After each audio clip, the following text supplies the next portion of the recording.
काम नहीं कर रही। महाराज जी जैसे और भी जहाँ गए ना तो वहाँ जाने के बाद जैसे कुछ दिन आराम रहता है। हाँ। फिर वैसे हो जाता है। उसका कारण ये कि किसी धाम से जुड़ो, उसकी जैसी क्रिया पूर्ण होते होते होते जान जाओ कि हमें 99% या 80% आराम हो गया तो तुरंत एक हवन करवाया जाता उपाय तो उसी हो जाएगा। ये प्रक्रिया आप करिए, हमारी आराम तो हो जाएगा, परंतु आपको हवन बाद में करवाना 6-7 महीने बाद, जब 80% आराम हो जाएगा तब। अगर हमने लिखा है घर पर तांत्रिक क्रिया करवाया था, मतलब करवाया गया था, घर पर तांत्रिक क्रिया करवाया गया था, जिसके कारण से सभी लोग परेशान चल रहे हैं, बीमारी बन रही हैं और 10 साल का आया, 10 वर्ष हो गए और दवा काम नहीं करती। हमने लिखा दवा काम नहीं करती, ये हम पहले लिखा कल के आए। एक ही घर से क्या अलग भ्रमण कर यहाँ निकले।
श्वास के लिए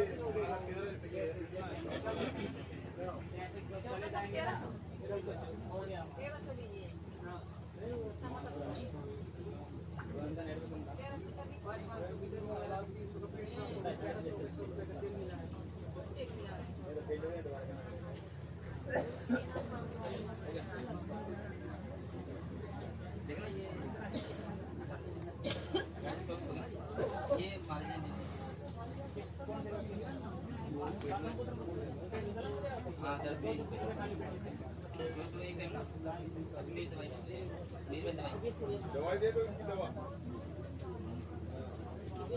ये कैसे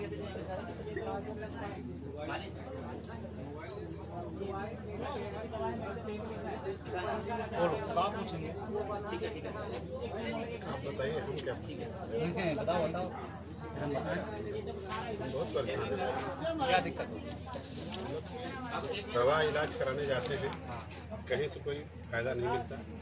मेरे कान में सीटी लगती है और चक्कर भी आता था, काफ़ी उल्टी होती थी।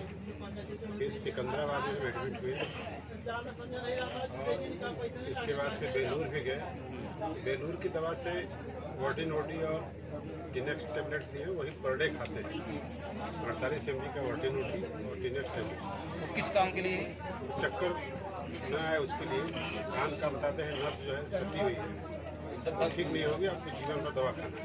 कान की नस दबी हुई है। दबी है, इसकी वजह से सीटी है, इसमें आवाज़ भी कम है और साथ ही पाइल्स भी था। ऑपरेशन वगैरह 2-3 दिन ठीक रहा। चलो हम लिख दिया है, हम बता देते, ठीक है। कब से तुमको ये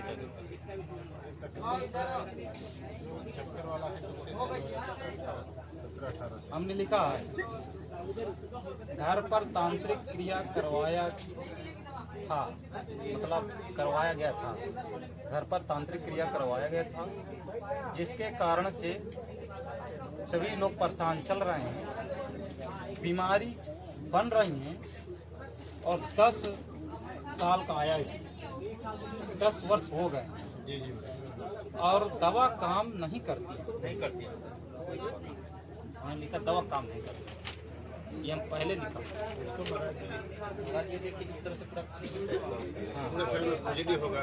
सिट्रीजिन खाते ये हैं, सबको दिक्कत आ रही है, हम सभी को लिखा है इसमें। हाँ, सबको कुछ ना कुछ दिक्कत है। हाँ, ये तांत्रिक क्रिया करवाई गई ये जो एलर्जी वगैरह है, महाराज ये जो खुजली थी, है। खुजली है, सांस की तकलीफ है। ये जो है ये सर, ये उसी की वजह से है। ये सब उसी की वजह से है। अब हम जो बताएं वो कर लो बस। तांत्रिक क्रिया किया कौन? ये तो नहीं बताएंगे, परिवार का है, बाहर का है? ये तो दोबारा भी देख लें, अब इकट्ठा ना पूछो सब। ये बराबर परेशान रहते हैं। हम जब सभी को लिखा है इसमें, अच्छा अच्छा, एक को नहीं लिखा। उनके यहाँ दर्द रहता है। जिस समय हमने दर्ज आया है उसमें लिखा है जिसके कारण से सभी बहुत समस्या से परेशान रहते हैं, हम सब के दर्ज आया। ये भी लिखा है यहाँ पर 10 वर्ष से दवा काम नहीं कर रही। महाराज जी जैसे और भी जहाँ गए ना, तो वहाँ जाने के बाद जैसे कुछ दिन आराम रहता है, हाँ। फिर वैसे हो जाता है। उसका कारण ये कि किसी धाम से जुड़ो, उसकी जैसी क्रिया पूर्ण होते होते होते जान जाओ कि हमें 99% या 80% आराम हो गया, तो तुरंत एक हवन करवाया जाता है। भाई किसी हाथी को, तुम हाथी बलवान है, उस हाथी को भोजन नहीं दे रहे हो, तो भोजन ना दोगे तो धीरे धीरे अधमारा हो गया, बाधी समस्या ठीक हो गई, तो अब उसको पकड़वा के बाहर तो हटवाओ, नहीं फिर जिंदा हो जाएगा वो भोजन खा के, समझ रहे हो। तो जैसे तुम्हारा 80% ठीक हो जाए, तो ठीक होने के बाद एक हवन वहाँ निश्चित होता है, और हवन वो भी जानकार करे जिसमें उसको नष्ट करने की क्षमता रखे। ये तो फिर अपने यहाँ से कोई जाए तब हो पाए, समझ रहे हो। हम समझा के भेजें उसको तब हो पाए, तो उसी हो जाएगी। ये प्रक्रिया आप करिए, हमारी आराम तो हो जाएगा, परंतु आपको हवन बाद में करवाना है 6-7 महीने बाद, जब 80% आराम हो जाएगा तब। अगर